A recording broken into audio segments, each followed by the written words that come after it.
So some of you I know personally, on a personal level. And when God spoke this to me, I was like, oh, well, this speaks to me in this area, in this area, in this area. And after God spoke it to me, then I can see in other people's lives too, where we're waiting on something. And look at the graphic, Chris, if you put that up. Now, I loved this. Darren helped me with it, okay? But this is us, okay? We're in timeout. We're waiting for Dad back there. Dad is just sitting there waiting for us to get over our little fit over the mess that we've made of our lives, right? We make a mess, and then we get impatient with God when He doesn't clean it up when we think it should be cleaned up. And then we sit there waiting in our timeout, crying and whining around. And that's where a lot of us have been and are right now. We're waiting in the middle of our mess, waiting for God to clean things up. And we don't wait very well. None of us wait very well. We've pouted a little bit. So today, we're going to dig into what it means to wait on God and how we're supposed to wait. Now, I'm not saying we are all going to get it right or that I get it right every time. But the answers on waiting on God are all in the Word. Everything is there. Waiting on the Lord can have different meanings in our life. But in the Bible, it means to have a hopeful anticipation and trust in the Lord. Waiting is an active process. We have to do something with it. We can't just sit there in timeout pouting. We have to be active participants. We can't be a 2-year-old just sitting there in our timeout pouting. But we want to see, because we're in this fast-paced microwave world, we want to see things happen right now. And when we don't wait for God, we end up in a mess just like our graphic, because everything that we do out of God's will creates a bigger mess. Everything we try to move forward in our own strength, and it ends up causing a bigger mess for ourselves and for others. Do you think that kid is going to be the only one cleaning up that mess? Or do you think that the others around him are affected by that mess? There's a lot of others in that home that are affected by that mess. We miss chances to grow when we refuse to wait on God. So we're going to look today at David. David is a really good example of what it is to wait on God. He gave us a lot of scripture about waiting on God. But first, we're going to start with 2 Samuel 24, 1 through 10. See, here's 1 Samuel 24, 1 through 10. And here's where it starts for David. Here's where the waiting process starts for David. After Saul returned from pursuing the Philistines, he was told that David is in the desert of En-Gedi. So Saul is chasing David down. Why? David's been anointed king, right? So Saul's like, you ain't taking my place. I'm going to kill you, and you can't have my place. So Saul took 3,000 able young men from all of Israel and set out to look for David and his men near the crags of the wild goats. He came to the sheep pens along the way, and a cave there, and Saul went in to relieve himself. David and his men were far back in the cave. The men said, "This is the day the Lord spoke of when he said to you, I will give your enemy into your hands for you to deal with as you wish." Then David crept up unnoticed, cut off a corner of Saul's robe. Afterward, David was conscience-stricken for having cut off the corner of his robe. He said to his men, "The Lord forbid that I should do such a thing to my master, the Lord's anointed, or lay my hand on him, for he is anointed of the Lord." With these words, David sharply rebuked his men and did not allow them to attack Saul. And Saul left the cave and went his way. Then David went out of the cave and called to Saul, "My lord, the king." When Saul looked behind him, David bowed down, prostrate himself with his face to the ground. And he said to Saul, "Why do you listen when my men say David is bent on harming you? And this day you have seen with your own eyes that the Lord delivered you into my hands in the cave. Some urged me to kill you, but I spared you. And I said, I will not lay my hands on the Lord because he is the Lord's anointed." David humbled himself and surrendered to God's will. So many times we get in a hurry and we won't surrender to God's will. We won't humble ourselves before the Lord. See, he humbled himself completely going to Saul and saying, because Saul would have never known, right? He was in there relieving himself. He would have never known. But he humbled himself and surrendered to God's will. He didn't insist on his own. So we're going to talk about the unanointed Sherry version of what goes on from here, just to make it quick, okay? So Saul ends up embracing David and saying, "Oh, well, you didn't mean harm for me. Okay, I can see that you are anointed of God. So when you're king, will you please not kill my family? I'm sorry for chasing you down." Okay? So then he starts beginning to beg for David's forgiveness and pity, or so on his family afterwards. Because he gets, okay, David, you surrendered to God's will and not your own here, because personally, I might have taken somebody out that was chasing me down to try to kill me, right? But he surrendered to God's will. So here's the first question. Have you surrendered your situation to God? Have you surrendered your situation to God? Truly surrendered your situation and not sought your own will and not sought what you want to happen in this situation?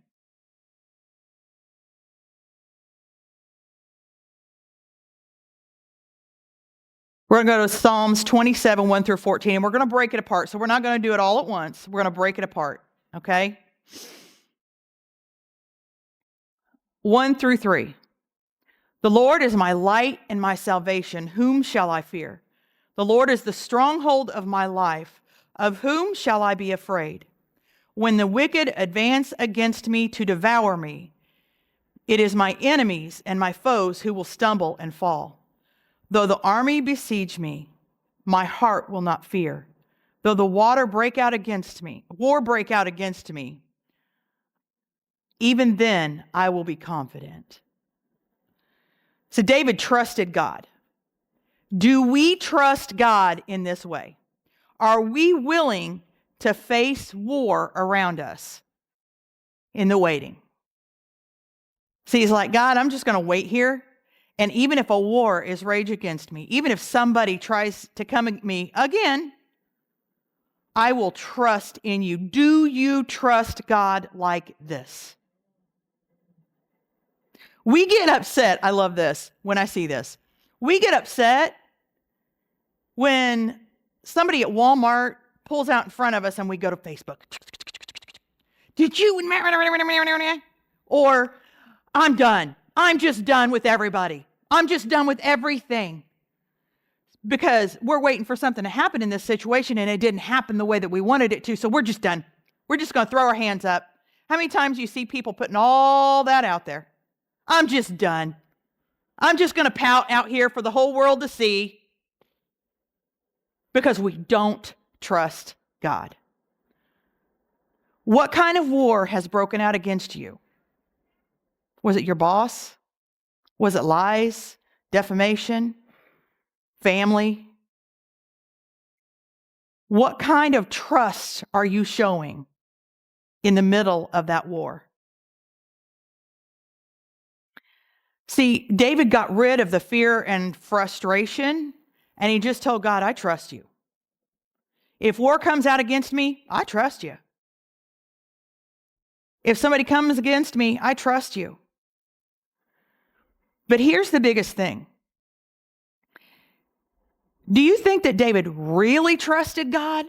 Or do you think he was reminding himself that he needed to trust God? Do you think it's maybe a little bit of both, that sometimes we just need to remind ourselves that we can have full trust in God? Sometimes we need to speak it into our own lives. You trust God, Sherry. Why are you falling back from this situation? You trust God. Why are you not showing that you trust God? I trust you, God. Even when my world is falling apart, I trust you, God. Even when a war is raging against me, I trust you.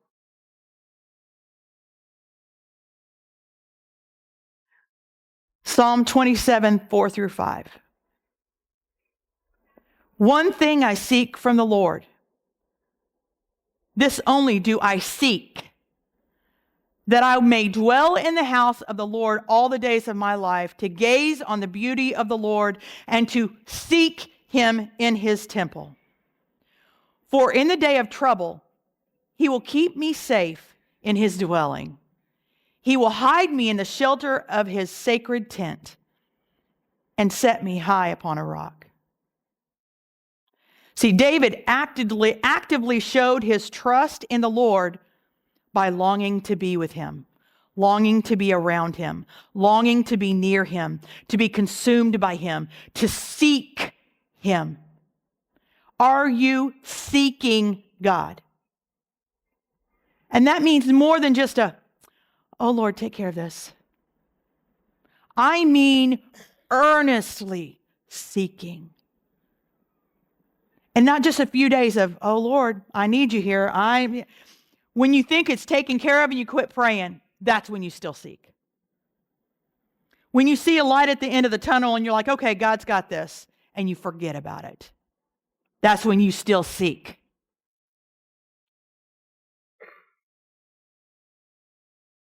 When we don't fervently, I mean fervently seek God, spend time with him. While we're waiting, we experience a lack of spiritual growth. You got some anxiety going on? You doubt God's plan? All of a sudden you can't feel him? You've got a weakened connection with him? You're missing out on important lessons along the way. Our faith becomes less grounded, and our trust in his process will falter when we do not fervently seek him. Lamentations 3, 25, 26. All this is in the NIV today, by the way. The Lord is good to those whose hope is in him, the one who seeks him. It is good to wait quietly for the salvation of the Lord. It is good to wait quietly. Why quietly? Because when we're speaking, we don't listen. We're more worried about what is being said than what is being heard. See, so many times we refuse, in the seeking of God, we refuse to listen to God. We refuse to sit quietly and wait for him to speak.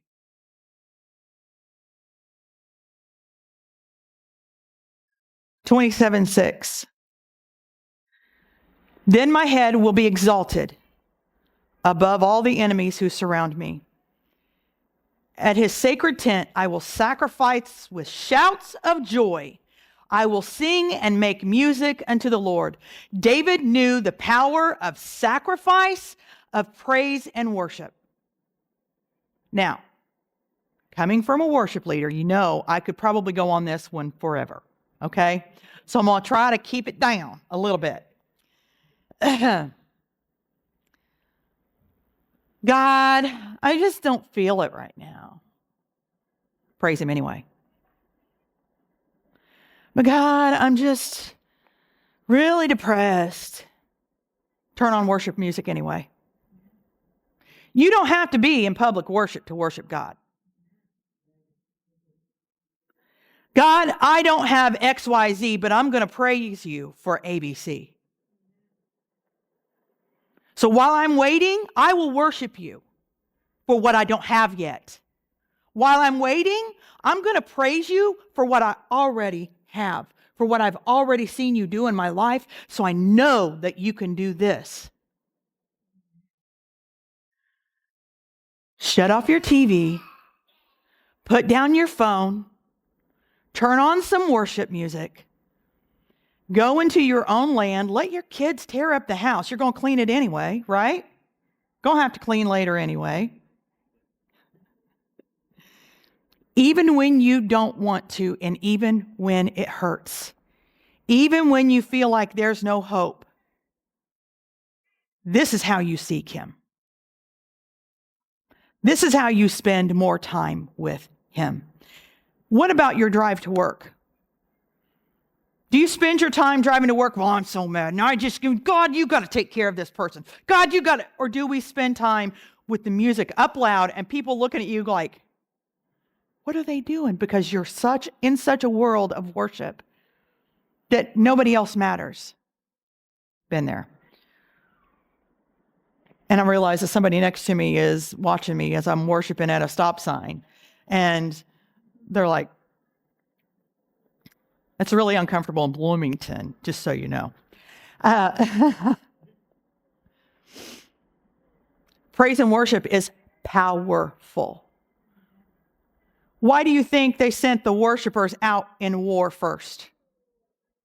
It prepared the way for the battle to come.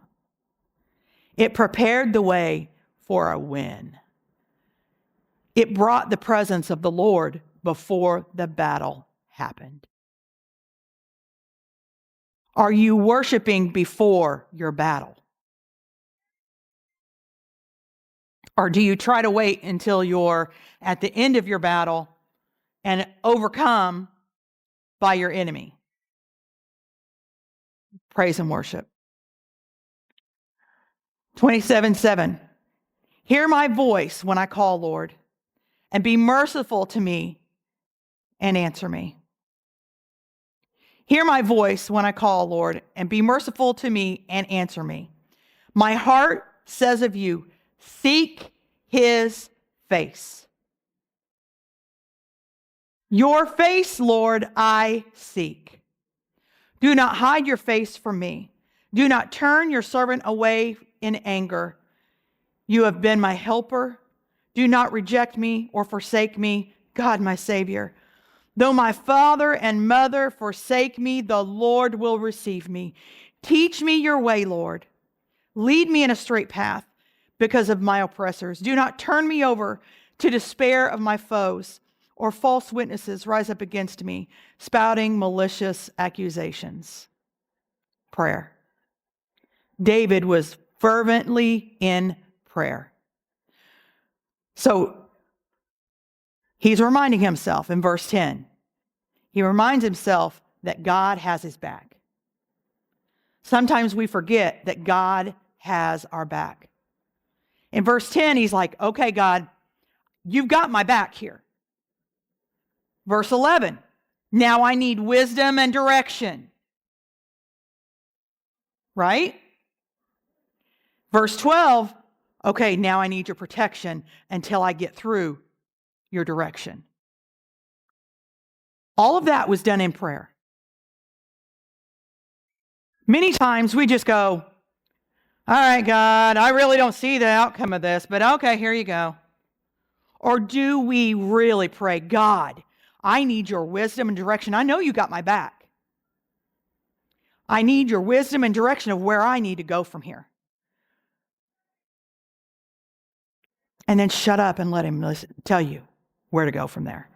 So that we have a problem with that. We're going to go back to that because sometimes we have a problem with that being quiet thing. And then he asks for protection. He asks for protection after he asks to hear from him. See, that came first. God, I want to hear from you first. I know you got my back, but I need to hear from you. I need to give me some guidance and direction. 1 John 5:14, I loved this one. This is the confidence that we have in approaching God, that if we ask anything according to his will, he hears us. Do we go into prayer with that kind of confidence? Do we go into prayer going, God, I know you hear me. What are we going to do with this? Show me where to go now. Or do we go in doubt? But 1 John says, no, this is our confidence in approaching God. If we ask anything according to his will, he hears us. Now, it does say according to his will. So if you're asking for somebody else's spouse, that's probably not going to happen. And I know that seems crazy and outlandish, but I have heard of that before. I'm just saying. Or if we're asking for something that is not biblical, don't expect him to hear you on that one, okay? I'm just saying. But he says, ask anything according to his will, he hears us. That is our confidence. God does hear your prayers, but don't allow Satan to make you think that your praying is futile or in vain. So what if you have to pray for this for a year, 2 years, 10 years? Don't lose heart in your prayers.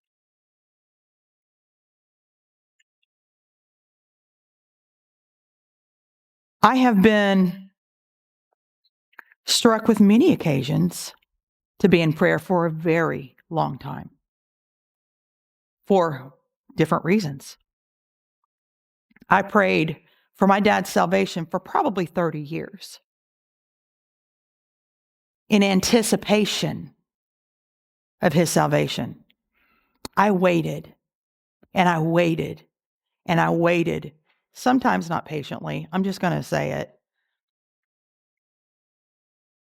But then I got it. Press forward.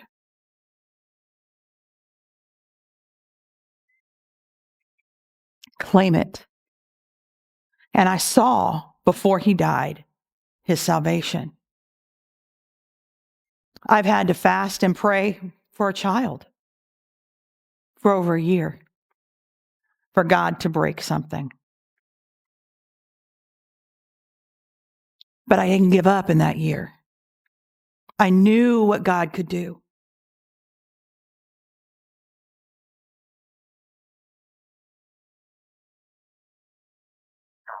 Which leads us up to our next one. David expected God to show up. See, when I prayed for my daughter, I expected God to show up. Did I whine and complain for a while? I did. I sat in my mess and in my grief and in my woe is me. And then God says, why don't you trust me?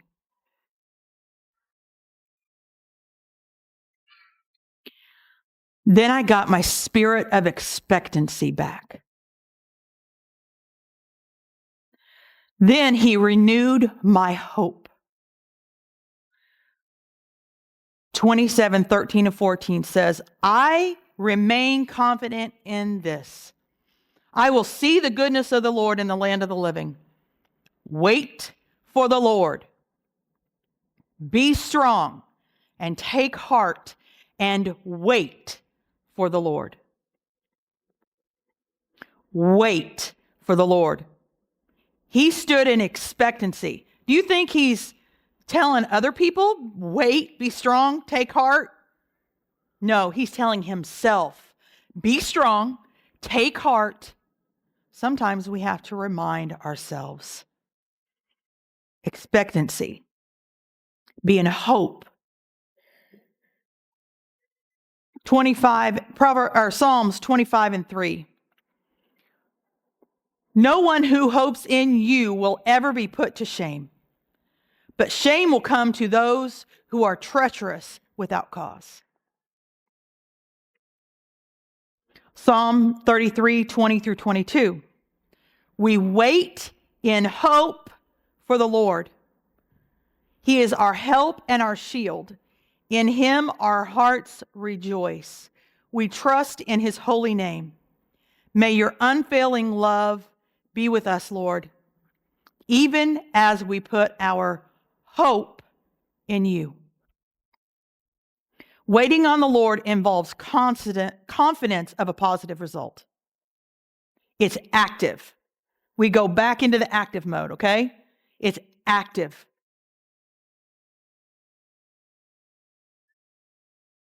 Those who don't know the Lord will not wait on him.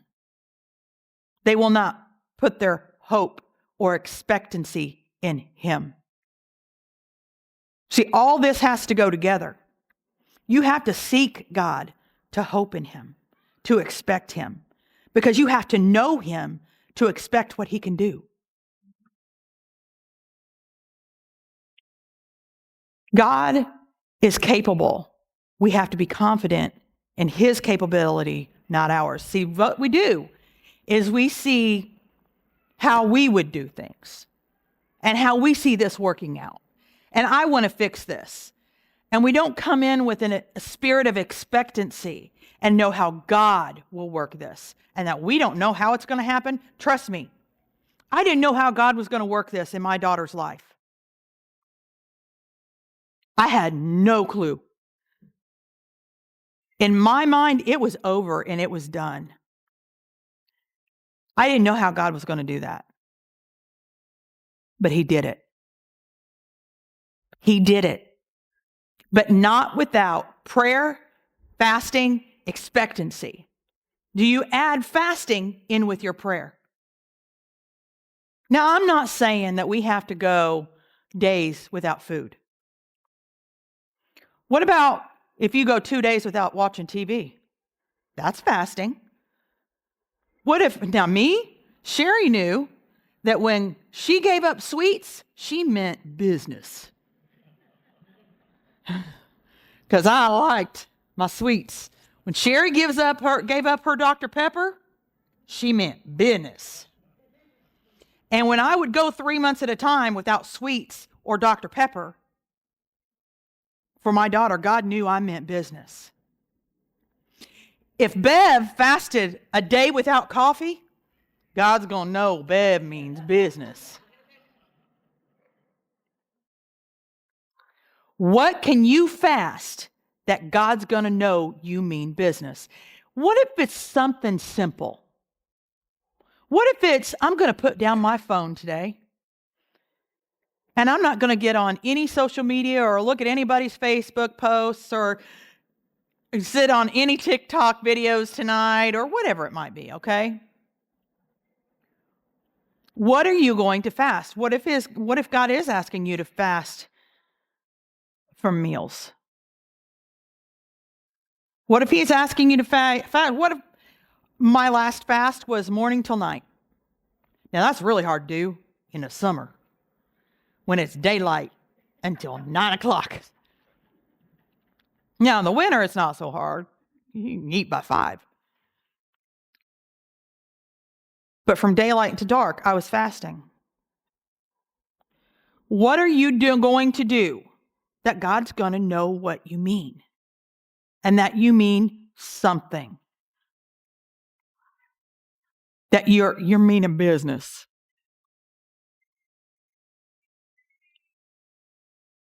Psalm 40:1-3. This is David again. I waited patiently for the Lord, and he turned to me and heard my cry. He lifted me out of a slimy pit. How many of us have been in that slimy pit? Out of the mud and mire. He set my feet on a rock, and he gave me a firm place to stand. He put a new song in my mouth, a hymn of praise to our God. Many will see and fear the Lord and put their trust in him. David waited on his testimony. Many will see and fear the Lord and put their trust in him. David wanted others to see God through his situation. He desired for his struggles to strengthen someone else. So instead of going on Facebook, come on. I mean, we're laughing because we see it. You go on Facebook and say, you know what? You're right. The world may fall down around me, but I am not going to stop praising the Lord. I am not going to give up on God coming through this situation.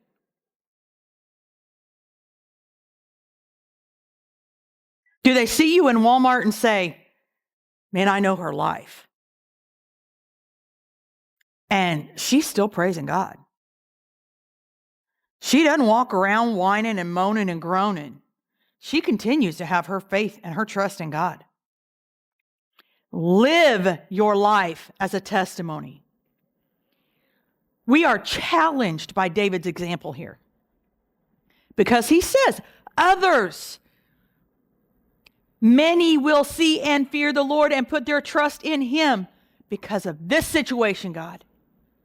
Because of what I'm going through right now, somebody else is going to see what you can do in their life. Are you using your situation to show the world they can trust in God?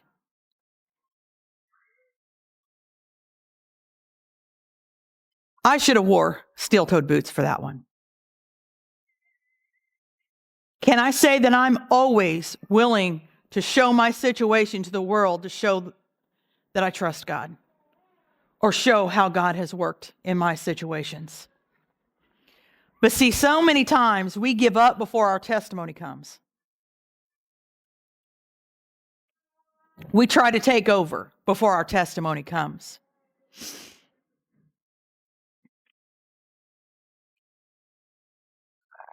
In my house, I have a glass jar that Amber hates with all of her heart because the grandkids get it and they're always she's afraid they're going to break it. I really don't care. It costs $15. I'll buy another one. But it's called a manna jar. And it reminds me of all the testimonies, because I have something in that manna jar for a lot of the miracles that have happened through our lives. When Genesis seen it the other day, because I just got it back out, she's like, why is there a sock in there?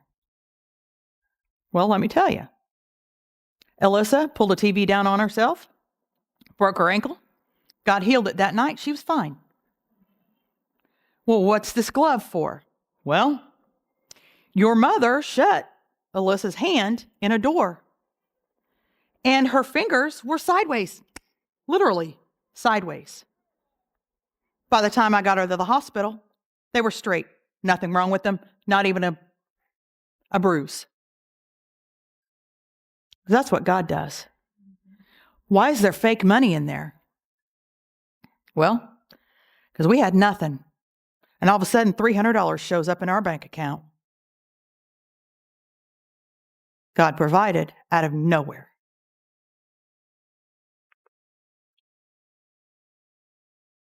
Live your life as that testimony where people want to come and say, what's that mean? What's that mean? How'd that happen? Carry your dirty socks around with you. No, just kidding. Carry your testimony with you.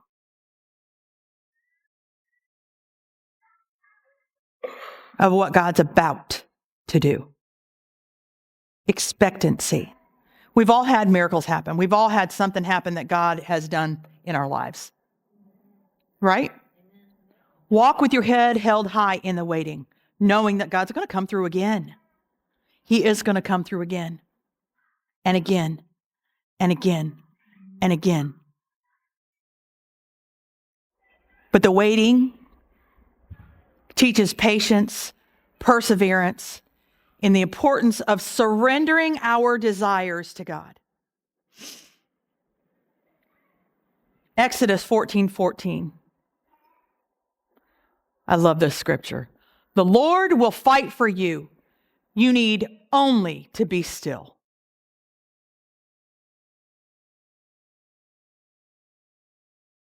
Being still reveals our dependence on God and invites Him to come into our situation. His guidance, His wisdom. During the waiting, God will mold us into a person that He wants us to be, preparing us for blessings and possibilities ahead. If I never sat through the waiting, I would have never grown past being an infant Christian. But I waited on God in a lot of situations. And guess what? I'm still waiting on God in other situations.